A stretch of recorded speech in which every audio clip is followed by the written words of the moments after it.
you want to decorate this then? That's pretty neat stuff. Oh, you may print things off and stick it on there.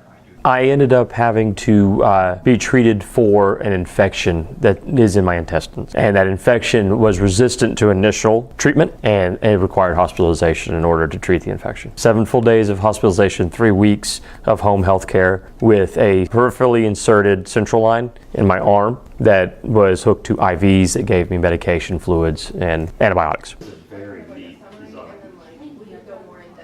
Really leading into December. December started feeling a lot better, started to be able to not have to rely on the medication. That was where we were able to make the decision that I didn't have to have another surgery and that I could return to teaching after the winter break. Yeah. Obviously.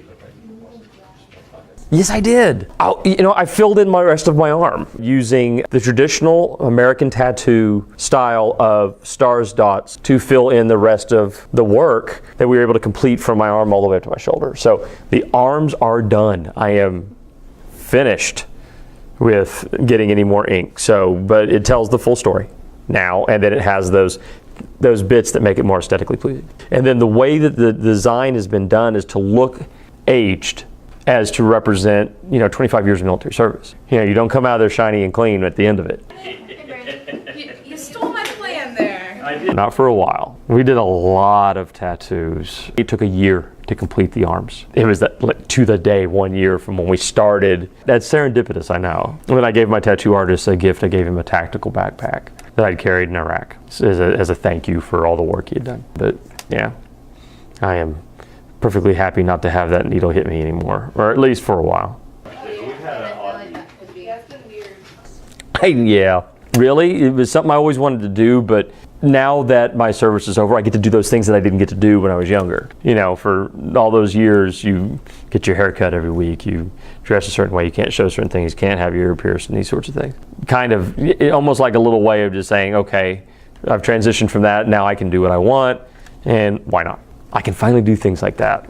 I don't think I'm going to have a whole bunch of piercings in my ears, but it's a neat little thing to have. A little, nudge towards the authority or the expectation rather, of being a 43-year-old guy and I'm supposed to, look like an accountant, I guess. I'm not looking at any other body modification right now. Really, it's to get healthy, stay clean, with the infection, and be able to finish what we've started. We started this journey together in August. I want to be able to finish that journey come May and give you all hugs and high fives as you cross that stage and graduate. You'll have time tomorrow. I missed my students terribly. I have a lot of affection for my students. I care for them just like I cared for my soldiers. I believe as a teacher, it's my job to teach, mentor, and support. Being ill affected me every day because I was afraid of wanting to make sure my students were okay, and I couldn't do that. Now that I'm back, I can be back here, I can say, let's create a quality education experience. Let's get those mentorship, those values that are going to help you pass this place and then support you as needed to get you to graduate. That's what I want. I want every one of my students to walk across that stage. Many of the workers there to this day, every day is closer to that goal. It will make me feel very good to watch every student graduate. It really will. It'll feel like we achieved something together.